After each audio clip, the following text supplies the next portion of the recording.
आप देख रहे हैं गुड न्यूज टुडे। शाम के 7 बज चुके हैं।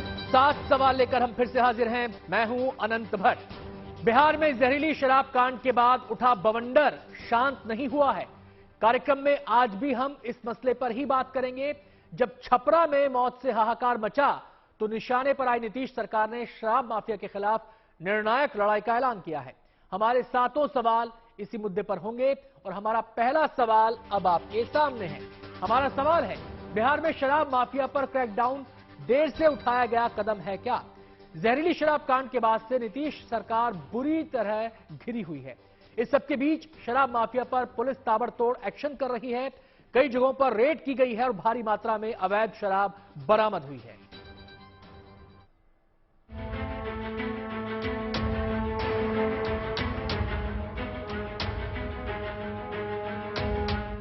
छपरा में जहरीली शराब से 70 से ज्यादा मौतों के बाद निशाने पर आई नीतीश सरकार ने अवैध शराब के कारोबार पर बड़ा प्रहार किया है।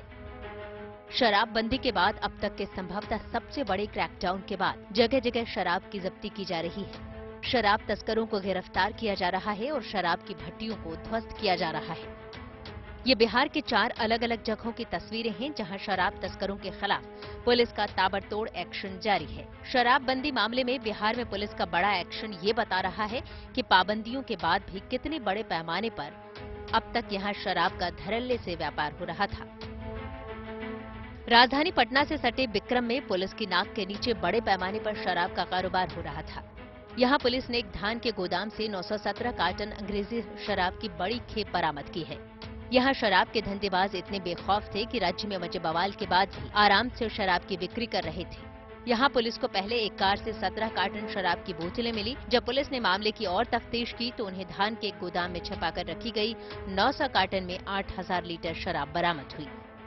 सूचना मिला था तो उसके बेसिस पे जांच की गई थी इधर कि काफी बड़ी मात्रा में इधर शराब का वो किया जा रहा है, स्टोरेज किया जा रहा है। तो सूचना मिलने पर सत्यापन किया गया तो काफी सारी शराब मिली है। 9000 लीटर के आसपास शराब मिला है। सर, क्या इसमें किसी की गिरफ्तारी है या नहीं? अभी गिरफ्तारी है। कुछ बरामदगी भी है? शराब की बरामदगी और एक गाड़ी रिकवर की है जिसमें शराब मिली है। गोदाम को सील किया गया। गोदाम को सील किया। बिहार में शराब कैसे बेरोक-टोक लाई जा रही है, इसका खुलासा बेगूसराय में बरामद हुए शराब के जखीरे से लगाया जा सकता है। यहाँ पुलिस ने करीब 40 लाख रुपए की 358 कार्टन विदेशी शराब को जब्त किया है। यहाँ NH 28 पर तेघड़ा इलाके के पास पुलिस ने एक ट्रक पर चावल की बोरी के बीच छिपाकर लाए जा रहे शराब की एक बड़ी खेप पकड़ी। पुलिस के मुताबिक हरियाणा से शराब से भरा ये ट्रक बिहार लाया गया है। इस खुलासे से सहज अंदाजा लगाया जा सकता है कि बिहार में शराबबंदी के बाद कितनी आसानी से शराब की खेप को एक जगह से दूसरी जगह पहुंचाया जा सकता है। ये तस्वीरें मधेपुरा की है, जहां उत्तराखंड नंबर की एक ट्रक पर लदे 256 कार्टन विदेशी शराब की बोतलों को जब्त किया गया है। पुलिस के मुताबिक जब्त की गई शराब के इस खेप की कीमत करीब 20 लाख रुपए है। पुलिस का दावा है कि उन्हें गुप्त सूचना मिली थी कि सिंहेश्वर थाना क्षेत्र के कमरगामा तैरिया टोला के पास नहर पर खड़ी ट्रक में भारी मात्रा में शराब की बोतलें हैं। पुलिस ने जब छापेमारी की तो उन्हें करीब 2300 लीटर शराब का स्टॉक वहां से बरामद हुआ। मद्य निषेध विभाग को गुप्त सूचना मिली कि एक आयसर कंपनी का जो है ट्रक से 6 चक्का जो है विदेशी शराब की बड़ी खेप आने वाली है। हम लोग जो है रात्रि में जो है गुप्त सूचना के आधार पर अनुसंधान किए। सही पाते हुए हम लोग वहां पर छापेमारी किए और ट्रक के समीप जो है जमीन पर रखा हुआ टोटल 256 कार्टून विदेशी शराब 3 साइज में 3 ब्रांड जो है लगभग 2268 लीटर जो है शराब की बरामदगी हुई। मुंगेर में भी पुलिस शराब की खेप बरामद हुई, लेकिन इस बरामदगी के दौरान पुलिस को अपराधियों के हमले को भी झेलना पड़ा। दरअसल पुलिस जब यहां छापेमारी के लिए पहुंची तो शराब तस्करों ने पुलिस पर फायरिंग कर दी। जब पुलिस वालों ने जवाबी हमला किया तो वे शराब तस्कर भाग निकले। गुप्त सूचना के आधार पर ग्राम सरुआ में सरगन थाना की पुलिस के द्वारा छापेमारी की गई। छापेमारी के क्रम में एक पिकअप वाहन को बरामद किया गया जिसमें शराब और कुछ एपरेटस थे। स्थानीय लोगों के द्वारा पुलिस के कर्तव्य में बाधा उत्पन्न की गई और पुलिस को भयभीत करने हेतु 3-4 राउंड फायर भी किया गया। इसके बाद तारापुर थानाध्यक्ष एवं QRT बल के सहयोग से पूरे गांव को घेर करके संबंधित स्थल की जांच की गई। शराब तस्करों पर की गई कार्रवाई के दौरान जब्त शराब को पुलिस नष्ट कर रही है। उत्पाद अधिनियम के तहत थानों में जब्त शराब को तेज गति से नष्ट करने का काम शुरू हो गया है। जहरीली शराब से सबसे ज्यादा प्रभावित जिले छपरा में अलग अलग थानों में जब्त किए गए शराब को नष्ट किया जा रहा है। भगवानपुर थाने में रखी गई जब्त शराब को गाड़ियों से कुचलकर नष्ट कर दिया गया। ये अभी हम लोग भगवान बाजार थाने में करा रहे हैं। लगातार जिस थाने से निष्ठीकरण प्रस्ताव जिला पदाधिकारी के यहाँ भेजा गया है, उसका आदेश पारित होने के बाद वो निष्ठीकरण कराया जा रहा है। 6-7 थानों का अभियान है, उसको निष्ठीकरण कराना है। लगातार ये प्रक्रिया जारी है। अच्छा, इसमें कौन कौन सी दारू है? सभी देसी विदेशी सभी प्रकार के शराब होते हैं। जिस हर कार्ड वाइज जो होता है, जब भी निष्ठीकरण प्रस्ताव थाने से आता है, जिला पदाधिकारी के न्यायालय से आदेश पारित किया जाता है। बिहार पुलिस और उत्पाद विभाग शराब सिंडिकेट पर ताबड़तोड़ कार्रवाई में जुट गया है, लेकिन अफसोस की बात यह है कि ये कार्रवाई 70 से ज्यादा मौतों के बाद की जा रही है। Bureau report, good news today. Police के एक्शन में शराब के बड़े गोदाम पकड़े गए हैं। जिस मात्रा में शराब बरामद हुई है वो ये बताती है कि माफिया के लिए शराबबंदी के कोई मायने कभी थे ही नहीं। हमारा दूसरा सवाल अब आपके सामने है और हमारा सवाल है, पुलिस की नाक के नीचे कैसे हो रहा शराब का कारोबार? पुलिस के एक्शन में अंग्रेजी शराब भी पकड़ी जा रही है और जहरीली शराब की भट्टियां भी उजागर हो रही हैं। जिस छपरा में जहरीली शराब ने 70 से ज्यादा लोगों को मौत की नींद सुला दिया, वहीं छापेमारी के बाद 5 शराब भट्टियों को नष्ट किया गया।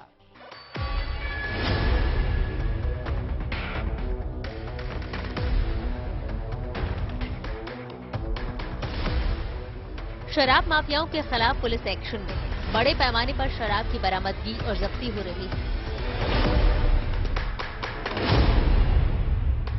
लेकिन पुलिस के ताबड़तोड़ एक्शन के बाद भी पुलिस की कार्यशैली पर सवाल खड़े हो रहे हैं। शराबबंदी के बावजूद शराब के बड़े पैमानों पर खुलेआम कारोबार के बाद पुलिस का प्रहार ये बता रहा है कि शराब माफियाओं में पुलिस का खौफ खत्म हो गया है।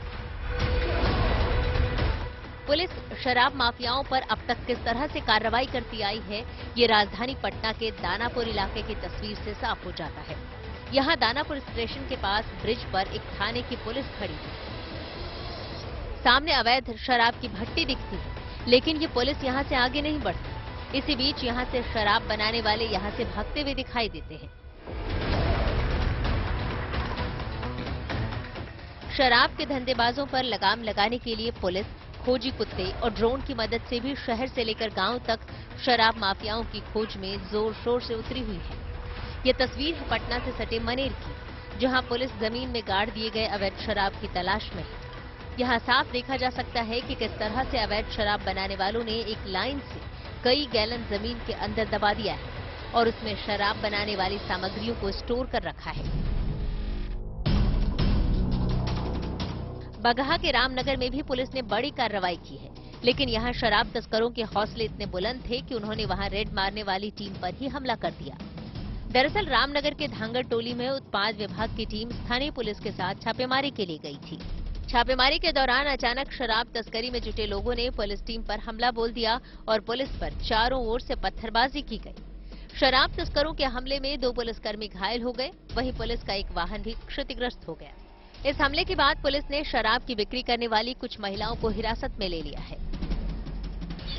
रामनगर थाना से पुलिस की टीम से हम लोग थे और धांगड़ टोली में जो भी शराब कारोबारी लेडीज सब हमला करती है, रोड़ा पत्थर ईटा जो कितने लोग घायल हुए? घायल हुए लगभग एलडीएफ के 2-4 फोर्स है, उनको चोट लगा है। गाड़ी भी क्षतिग्रस्त हुआ है? गाड़ी भी पूरा क्षतिग्रस्त कर दिया है। इसमें लोगों की गिरफ्तारी भी हुई है? लोगों की गिरफ्तारी हुई है। छपरा, जहां 70 से ज्यादा लोगों को जहरीली शराब की वजह से अपनी जान गंवानी पड़ी, वहां के इलाकों में पुलिस ने क्रैकडाउन शुरू कर दिया है। सोमवार को छपरा के डोरीगंज के दियारा में छापेमारी के दौरान पुलिस को भारी मात्रा में शराब बनाने का सामान बरामद हुआ। हम यहाँ डोरीगंज से पहुंचे हैं आधे घंटे का सफर तय करके, और उत्पाद विभाग की टीम को जानकारी मिली है कि अभी भी यहाँ पर शराब माफिया एक्टिव है और जहरीली शराब का निर्माण यहाँ पर हो रहा है। और इसी इनपुट के आधार पर छापेमारी करने के लिए यहाँ पर टीम आई हुई है। ड्रोन कैमरे की मदद से पूरे इलाके का जो है अभी यहाँ पर मॉनिटरिंग किया जाएगा, स्कैनिंग किया जाएगा, और फिर जहां जहां जानकारी मिलेगी कि अवैध शराब के भट्टे हैं वहां पर या फिर फैक्ट्री लगी है, उन सब को ध्वस्त किया जाएगा। तो जाहिर सी बात है बिहार में शराबबंदी लागू है, लेकिन इसके बावजूद जहरीली शराब पीने से लगातार लोगों की मौत हो रही है। यहाँ 5 घंटे तक चले लंबे ऑपरेशन के दौरान 5 अवैध शराब निर्माण के ठिकानों को ध्वस्त किया गया।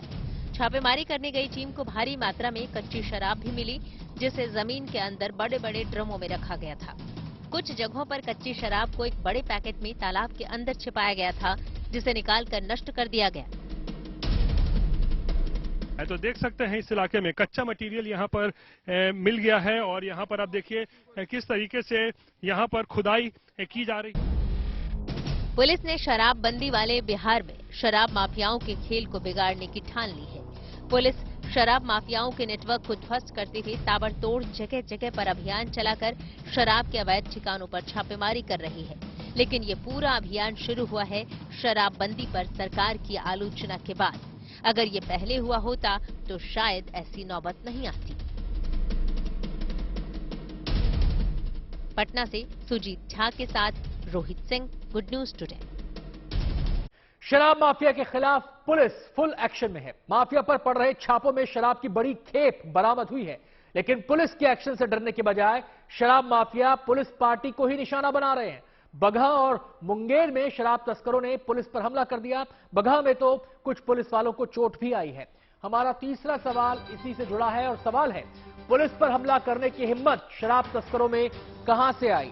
इस बारे में विस्तार से बता रहे हैं हमारे संवाददाता रोहित सिंह।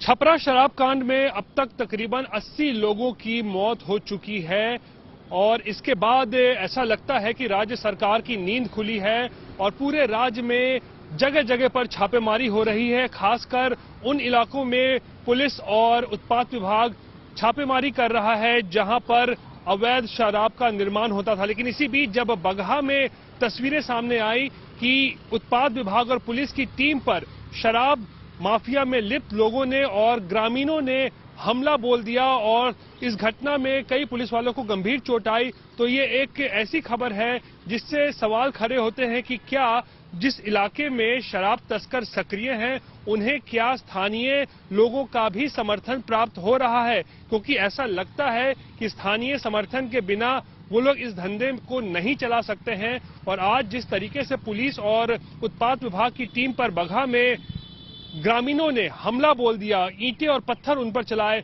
उससे इस बात को बल मिलता है कि कहीं न कहीं स्थानीय लोगों का, स्थानीय ग्रामीणों का सपोर्ट जो है वो शराब तस्करों को और शराब माफिया से जुड़े लोगों को लगातार प्राप्त हो रहा है। जहरीली शराब कांड ने पटना से दिल्ली तक सबको हिलाकर रख दिया है। शराब कांड का शिकार लोगों की चीखें न केवल सियासी गलियारों में गूंज रही हैं, बल्कि राष्ट्रीय मानवाधिकार आयोग भी सक्रिय हो चुका है। एनएचआरसी की टीम पटना पहुंच गई है। हमारा चौथा सवाल इसी पर है और सवाल है, जहरीली शराब कांड में एनएचआरसी की जांच में अब तक क्या हुआ? इस बारे में विस्तार से बता रहे हैं हमारे संवाददाता रोहित सिंह।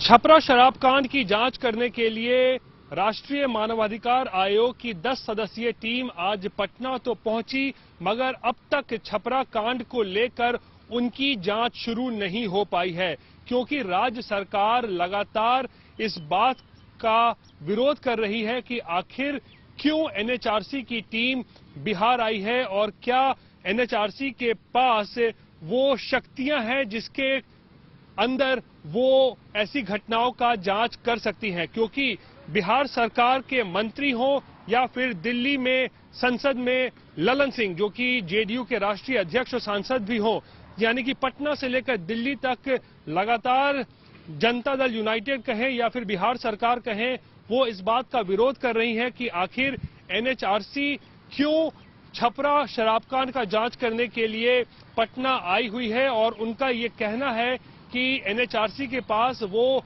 शक्तियां ही नहीं प्राप्त है जिसके अधीन वो शराब कांड में मरने वाले लोगों की जो पूरी घटना घटी है, ऐसी घटनाओं की जांच करे। और इसीलिए लगातार राज्य सरकार बिहार में एनएचआरसी का विरोध कर रही है। जहरीली शराब का मसला सियासत में हॉट टॉपिक बना हुआ है। भले ही शराब माफिया पर एक्शन हो रहा है, लेकिन विरोधी शांत नहीं है। विरोधी सरकार से पीड़ितों के लिए मुआवजे की मांग कर रहे हैं, लेकिन सत्ताधारी जेडीयू मुआवजे से साफ इनकार कर रही है। हमारा पांचवा सवाल अब आपके सामने है और सवाल है, शराब की भट्टियों से कैसे सुलग रही सियासत की आग। इस मामले को लेकर केवल बिहार में ही नहीं, सियासत सुलग रही, इसकी तपिश दिल्ली तक महसूस की जा रही है। आज संसद में जेडीयू सांसद ललन सिंह ने इस मुद्दे को उठाया और इसे लेकर कांग्रेस और जेडीयू ने वॉकआउट किया।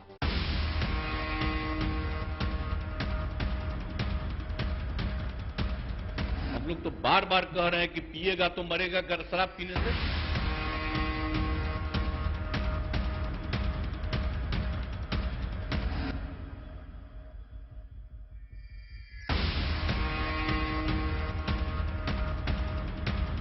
और गद्दा शराब पिया मर गया, उसको हम लोग मदद करेंगे।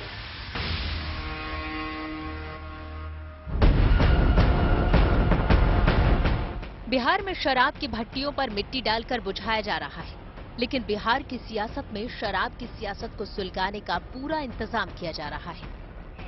बिहार में बीजेपी जहां एक और पीड़ित परिवारों को मुआवजे की मांग कर रही है, वहीं दूसरी तरफ जेडीयू ने साफ कर दिया है कि शराब से मरने वालों को किसी भी कीमत पर मुआवजा नहीं दिया जाएगा। कुछ दिनों पहले संसद में बीजेपी ने बिहार शराब कांड को उठाया था और जेडीयू की तरफ से ललन सिंह ने इस मामले को उठाया। दरअसल बिहार में अब सियासी जुबानी जंग राष्ट्रीय मानवाधिकार आयोग के उस फैसले पर हो रही है जिसमें उसने जहरीली शराब से हुई मौतों की जांच करने का फैसला किया है। जेडीयू और कांग्रेस ने इस मुद्दे को संसद में उठाया और सदन में एक साथ वॉकआउट किया।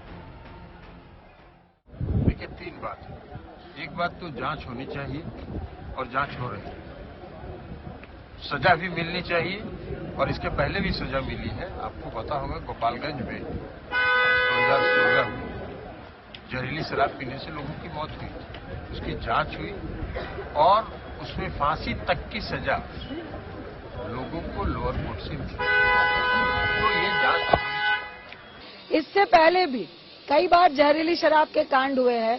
जब भाजपा उनके साथ थी तब आपने कभी भी इसका दुरुपयोग, कभी सदुपयोग नहीं किया।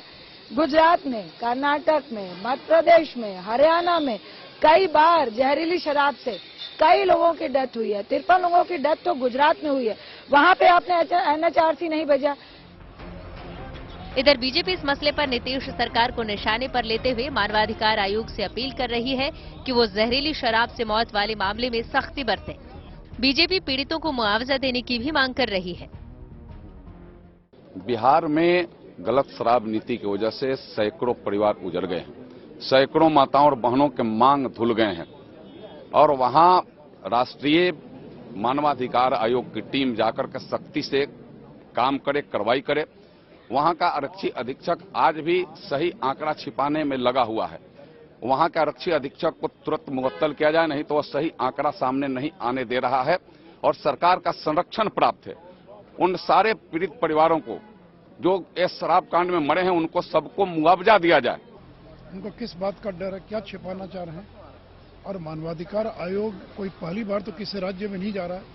अभी हाल ही के दिनों में ग्वालियर के अंदर और उत्तर प्रदेश के अंदर जो मेंटल हेल्थ सेंटर था, उन दोनों केंद्रों का उसने भ्रमण किया, ऑन द स्पॉट जाकर इंक्वायरी की। और इतना ही नहीं तो मोरवी के अंदर जो पुल टूटा था और इसके पहले गुजरात में जहरीली शराब से जो मौत हुई, दोनों मामलों में मानवाधिकार आयोग ने बाकायदा नोटिस दी है। मुआवजे की मांग को खुद मुख्यमंत्री नीतीश कुमार ने सिरे से खारिज कर दिया है। हालांकि बिहार सरकार का दावा है कि उनके शासन में शराबबंदी कानून को तोड़ने वालों के खिलाफ सख्त कार्रवाई हुई है। पुलिस प्रशासन और एक्साइज विभाग अपने ही कर्मियों पर भी काफी सख्त है। कल हमने बताया था कि जहां तक लापरवाही और संलिप्तता की बात है तो हम लोगों ने पिछले 2016 से अब तक 230 से ज्यादा बर्खास्तियां की हैं। दरअसल छपरा शराब कांड बिहार की सियासत में एक बड़ा मुद्दा बन गया है। बिहार में मुख्य विपक्षी दल बीजेपी इस मुद्दे को लेकर जेडीयू और आरजेडी की गठबंधन सरकार पर हमलावर है और वो पीड़ित परिवारों के लिए मुआवजे की मांग करके नीतीश कुमार पर दबाव बना रही है। विरोधी बिहार में शराबबंदी को फेल बता रहे हैं। विपक्ष का कहना है कि बैन होने के बावजूद बिहार में शराब आसानी से मिल जाती है। शराब की होम डिलीवरी तक के आरोप लगते हैं। वहीं आंकड़े बताते हैं कि शराबबंदी के 6 सालों में 5 लाख से ज्यादा केस हुए हैं और 6.5 लाख से ज्यादा लोग गिरफ्तार हुए हैं। हमारा छठा सवाल अब आपके सामने है। हमारा सवाल है, शराबबंदी कानून शराब पर रोक लगाने में कितना कारगर है, इस बारे में विस्तार से बता रहे हैं हमारे संवाददाता रोहित सिंह। बिहार सरकार लाख दावा करती हो कि शराबबंदी कानून पूरी तरीके से बिहार में सफल है, मगर आरजेडी के विधायक सुधाकर सिंह समेत ऐसे कई और लोग हैं जो सरकार के इन दावों की हवा निकालते हैं। अगर आंकड़ों पर नजर डालें तो पिछले 6 सालों में लाखों एफआईआर ऐसे मामलों में दर्ज किए गए हैं जहां पे शराबबंदी कानून का उल्लंघन हुआ हो और तकरीबन 6 लाख से भी ज्यादा लोग इस वक्त जेलों में बंद हैं। शराब सेहत के लिए हानिकारक है, सबको पता है, लेकिन नशे का यह सामान उस समय मौत का सामान बन जाता है जब इसके कंपोजिशन में छेड़छाड़ की जाती है। कुछ लोग अपनी जेब भरने के चक्कर में लोगों की जान से खिलवाड़ करने से भी नहीं चूकते। हमारा 7वां और आखिरी सवाल इसी से जुड़ा है और हमारा सवाल है, नशीली शराब कैसे बन जाती है जहरीली शराब? इस बारे में विस्तार से बता रहे हैं डॉक्टर एम वली। जब ये शराब पर बैन लगता है तो लोग कॉमर्शियली अवेलेबल मिथाइल अल्कोहल लेकर उससे शराब बना देते हैं और ये शराब बनाने वाले ये नहीं जानते हैं कि ये कितना टॉक्सिक है। ये नशीली शराब को जहरीली शराब में कन्वर्ट कर देते हैं मिथाइल अल्कोहल के जरिए और ये शरीर के विभिन्न अंगों को बहुत नुकसान पहुंचाता है। इसीलिए इसमें मौतें होती हैं क्योंकि सडनली ब्रेन का कोमा हो जाता है और हार्ट की जो रफ्तार है वो भी गड़बड़ा जाती है। तो ये जहरीली शराब है, इसका इलाज जो है अगर फौरन ना किया गया तो ये शरीर में जहर पूरे शरीर में फैल जाता है। कार्यक्रम में आज इतना ही, कल फिर होगी मुलाकात, नया मुद्दा नए सवाल।